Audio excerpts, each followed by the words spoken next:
a very interesting musical rabbit hole today. Your guide, I'm very pleased to welcome, is Dennis Devaney, musician, guitarist, bass player, pianist, and also a member of a couple of local groups, Redlands Country and Western Club and Folk Redlands, and performs under the name Dennis D. Welcome. Thank you. So just hearing, I saw her standing there, it takes us back to the time. Could you invite us to the scene at the time? What was it like to just be in Liverpool in the late 1950s? Look, it was very exciting, and everyone could see there was something really good going on. There'd been a big craze for buying guitars and playing in groups in 1957-58 with the arrival of skiffle on the scene, with a guy called Lonnie Donegan, who released half a dozen very popular songs. And so many people were joining groups in schools and in the streets and that sort of thing. And slowly, as other music crept in, groups were tending to move towards rock and roll or dance music of different types. So it was really exciting, you know. Everyone wanted to be out and getting bookings and playing and that sort of thing. And what was your personal pathway through this time? How old were you when you started getting really into music? Look, I was only probably 13 or 14 when I started playing with skiffle groups around the place. And then eventually, by 1960, we sort of had some sort of rock and roll group, not too good. I was, 15 at the time. And we used to get a few bookings at different places. And but at that time, a lot of the groups that had started out as skiffle groups were very professional groups, and they could play a wide range of music. Skiffle seems to have disappeared. We don't talk about it in the same way as we might talk about folk music or country music or rock and roll music. What was it that defined skiffle? Look, it was a music that developed in the Depression in America. Songwriters like Woody Guthrie and Huddie Ledbetter wrote songs normally about working conditions or buildings that were being built or dams that were being built or rail tracks.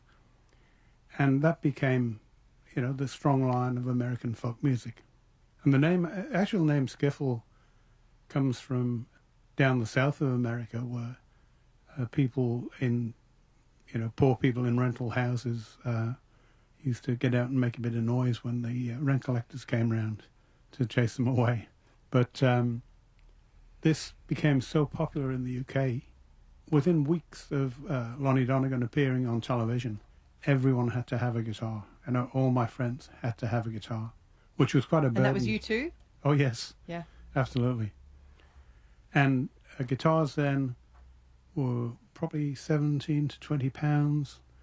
The average tradesperson's wage was about 10 to 15 pounds, so it was quite an expense for most families. Let's hear some music from the time, the music that started it all, really, here on this musical rabbit hole today. Your guide is Lonnie Donegan and Rock Island Line on ABC Radio Brisbane and Queensland. Kate O'Toole is my name. This is a musical rabbit hole which takes us to Liverpool in 57 then, but maybe 58, 59, 60, and you know, the famous band out of Liverpool. We'll get to that in just a minute. But your guide right now is Dennis Devaney, who was a musician at that time too in Liverpool and is still now in Brisbane.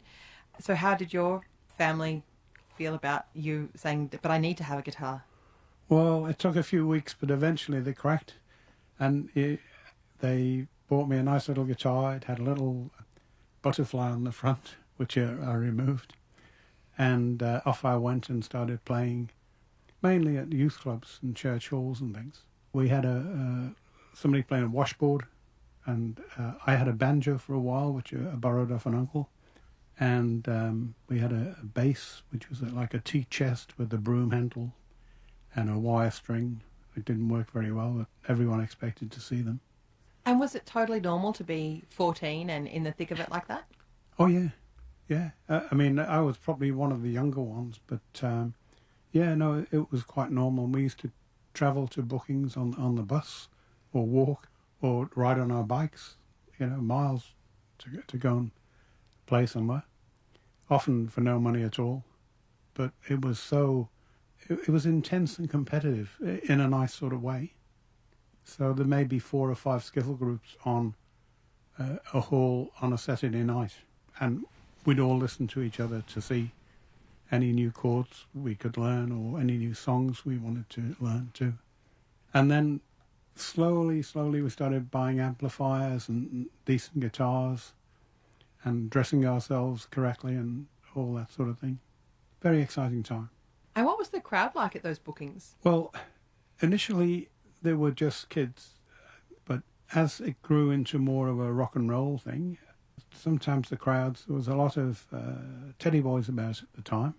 They dressed in sort of Edwardian dress, and every area around Liverpool had its own little group of teddy boys, and sort of there was a bit of a gang thing going on.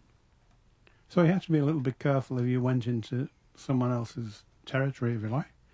And there was a lot of, by the 1960s, there was a lot of unnecessary violence and that sort of thing. You know, there'd quite often be ambulances would arrive after a place closed at night. When the music was playing, the girls would dance. If the music stopped, the girls would stop dancing. And then, you know, the boys would start sort of intimidating each other. And eventually this could learn to violence and that sort of thing. But it was an alcohol-based problem. It's interesting, you know, there would be that general air of violence, though, across the whole lot. I could never work this out. I mean, I knew a lot of people whose families had been uprooted in many ways by the war, and I think a lot of people were angry, and they were very sort of poor, and they'd been deprived for many years. So I think that had something to do with it. You know, I think eventually I noticed by the sort of mid to late 60s, all that had settled down, and everyone was starting to be a little bit more civilized. What transition did the sound have to go through to turn into rock and roll? Really, it took a lot of those skiffle groups had very poor amplification, and maybe even they're just playing acoustic guitars with microphones around. So it was when good electric guitars became available, you know, Fenders and Gibsons, and people could actually produce music very similar to what was being played in the United States. And that's when the dance halls, instead of advertising skiffle, they'd advertise sort of beat nights or rock and roll nights. And it was always whatever would fill the dance halls. You only paid a few shillings to get in, and they'd just pack these dance halls out and everyone would dance all night. Do you remember the first time you saw the Beatles play? Oh, yeah. We had a booking at our local church, which was a Holy Rosary church in Old Rome, and we had the booking for Friday night, and that was our main booking for the week.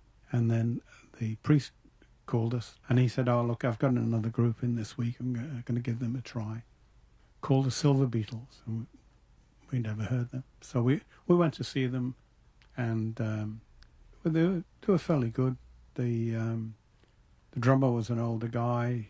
He didn't seem to do a lot of drumming, really. But we noticed Paul McCartney and John Lennon were out front there and giving it their best. And we thought, well, yeah, we've probably lost our booking now. So we decided to follow them, because every Friday and Saturday night they'd be playing somewhere local, and we'd hop on the bus and go and watch them.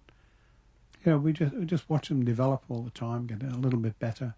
And it became a main interest for a while. Although there were far better groups at the time technically, they certainly had like the personalities to keep the crowd interested.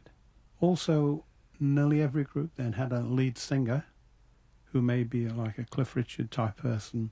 With the Beatles, the group sang together, you know. So John Lennon and Paul McCartney were singing together very early, and it made a big difference. It really brought that sound out and broadened the sound and made it songs you'd heard sound a lot more interesting. And they were getting in quite good harmonies. They did copy the Everly Brothers and a few other groups that had harmonies, and they were getting them together even at that early stage. Were they charismatic personalities They as were. well as being an interesting sound? Absolutely, yeah. Particularly Paul McCartney was an entertainer from day one, you know. Always had a smile on his face, always talked to the audience and girls would come up to the stage and request songs and that sort of thing. And he was a showman and a sort of salesman, if you like. John Lennon, not so much. He was a little bit quieter and didn't have too much to say. But certainly when they got together, they played so well. George Harrison was very, very quiet. He just stood at the back somewhere. What sorts of songs were they playing in those early days? I mean, were they playing the same songs that you would have been playing too? Was everyone playing covers? Oh, yes, absolutely. So a lot of songs were sort of Buddy Holly, Eddie Cochran, Gene Vincent, any number of American groups who were about. And occasionally Cliff Richard songs, Elvis Presley songs, songs by the Platters. And everyone was trying their best to sound like the record. That was what everyone tried to do. Were there songs that the Beatles did better than anyone at that time, cover songs? There were, actually, because they had the advantage of doing harmonies and two singers. So songs like Take Good Care of My Baby by Bobby V was a song that needed two voices in a decent harmony, and they could do it. And it also had changes of key and a few interesting changes of timing, and they were starting to put that together. Take good care of my baby. Now don't you ever make her cry. Just let your love surround her. Ain't a rainbow all around her. Don't let her see a cloudy sky. Put that together. It had such a strong beat. It was always great dance music, Chuck Berry music. And so every group would learn Chuck Berry songs, and they'd learn the guitar solos in them and the guitar intros and that sort of thing. And most of the guitarists, the lead guitarists, then were getting very good. But George Harrison, it took him a while.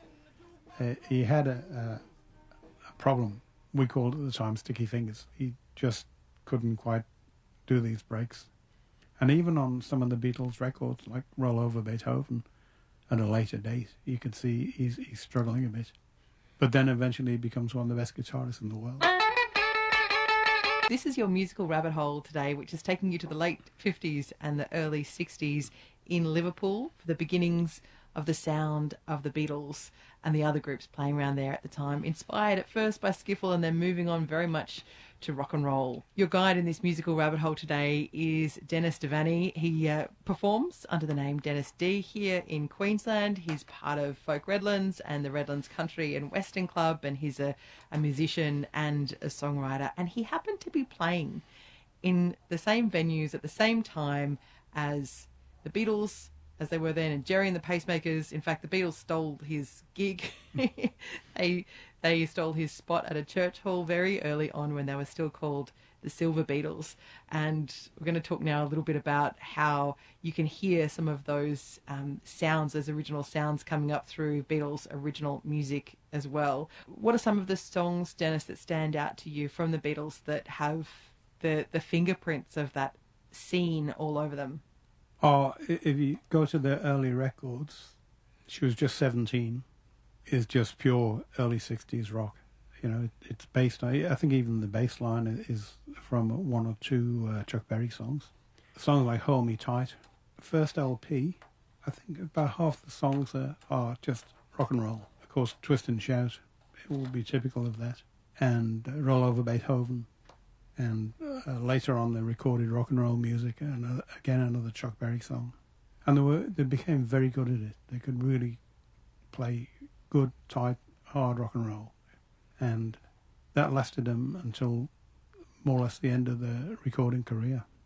I think what became so noticeable is when they came back from Germany the second time, they started doing a wide range of songs, and they were doing songs which weren't necessarily rock and roll songs.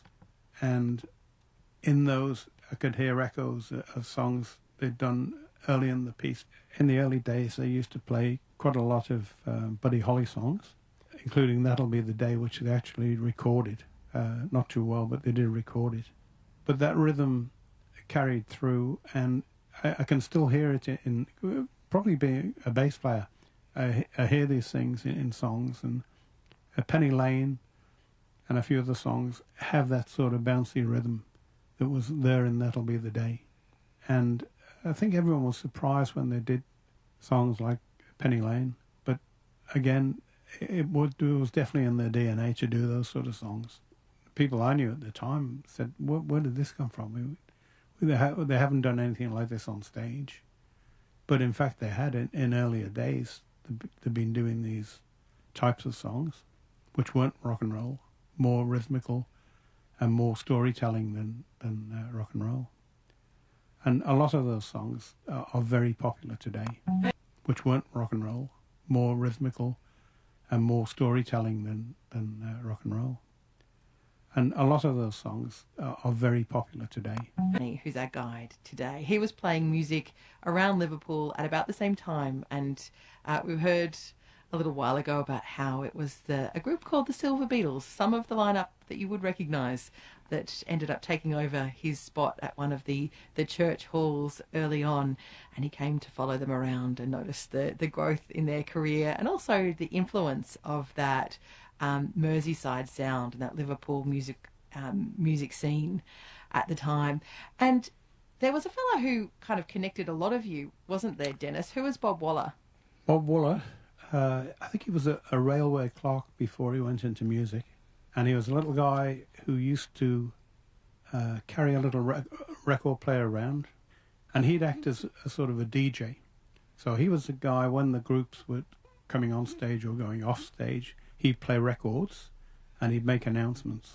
Everyone listened to Bob Waller. As soon as he started talking, everyone listened.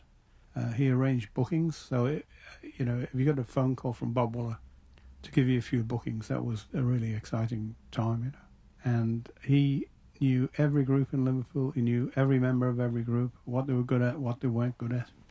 And he had a good eye for what the audience, what the dancers wanted to hear and wanted to see.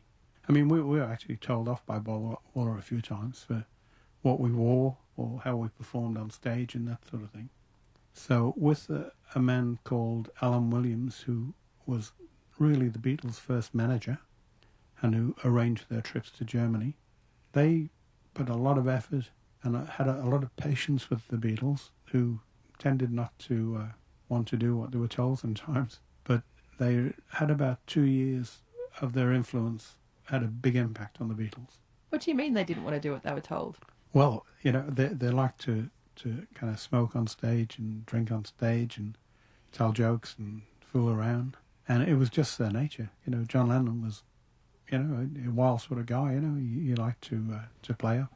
But eventually, he sort of, Bob Waller would explain to them, if you keep on behaving like this, I'll stop your bookings or whatever.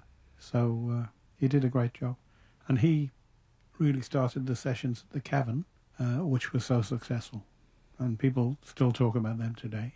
What was special about the Cavern? It was a small, damp, dark cellar, and the music in there would reverberate off the walls, and it was just pulsating. And very few people danced there because it was always packed. So the Beatles played there a lot, and the popularity grew there, and also the sort of competence grew there, because doing sessions there was really hard going, and you're almost standing amongst the audience when you did it.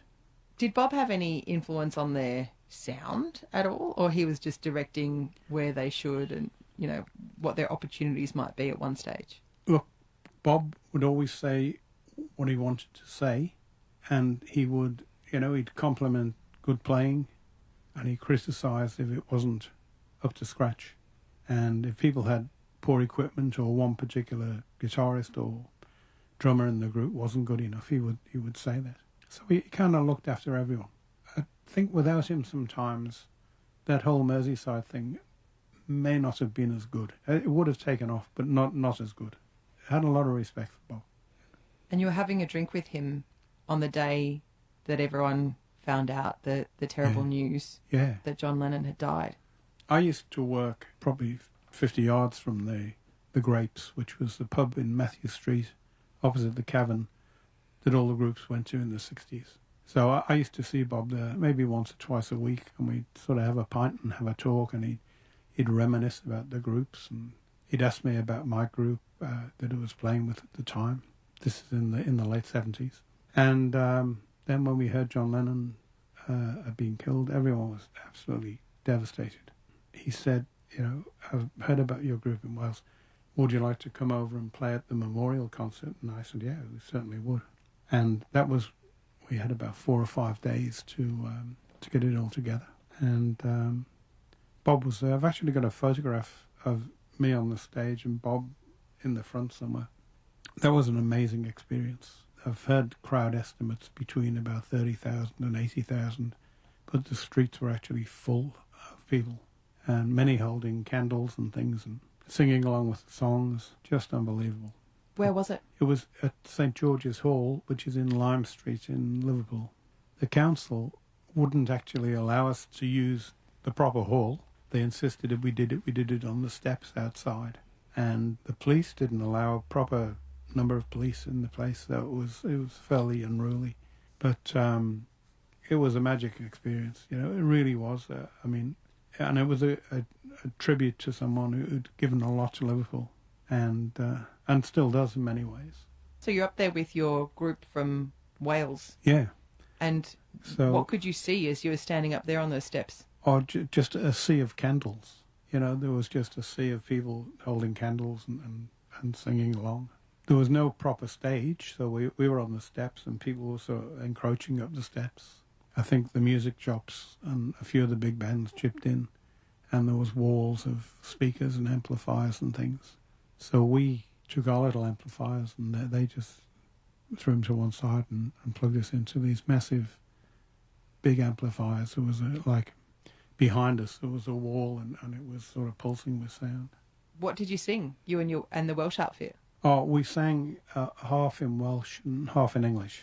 So I sang Twist and Shout and Imagine, and then the other guys sang half of that in Welsh as well.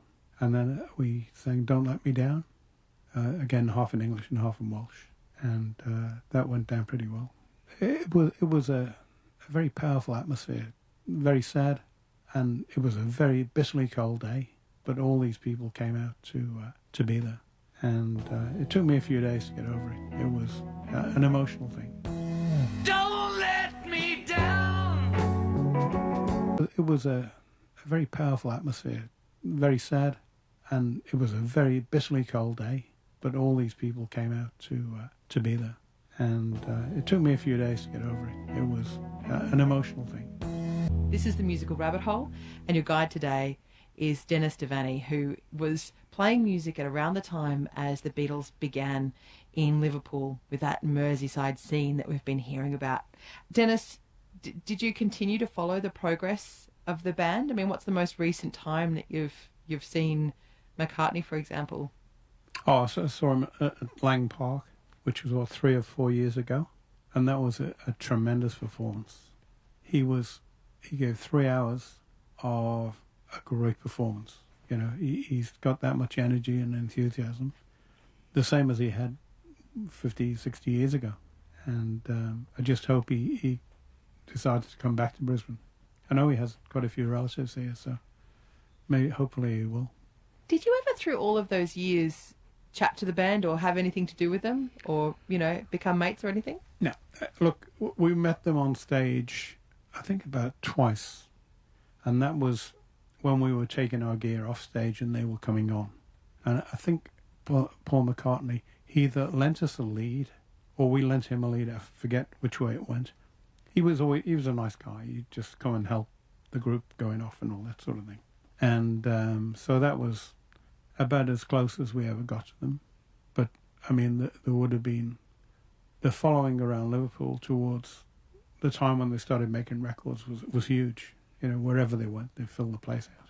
Having a crossover when you're taking gear off the stage that's not a time to be sitting around having a chat. And oh, no. You had to be careful when you were doing that too. Yeah. Why was that? You had to protect your equipment. There was a lot of people hanging around the stage who would like a new guitar or an amplifier or something. So you had to protect your gear all the time. It's not like that today, but it was like that in Liverpool then.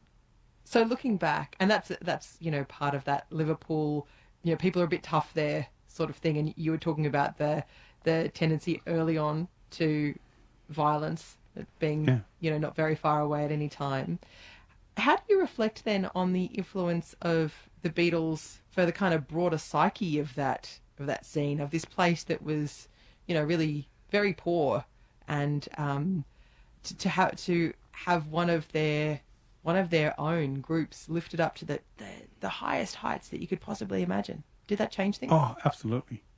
I think people from Liverpool, including myself, became a lot more confident in themselves, became more comfortable with the accent.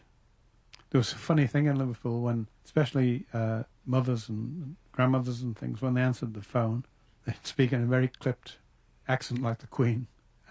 Because there was, it's hard to say, but maybe a little bit of shame in having this thick Liverpool accent.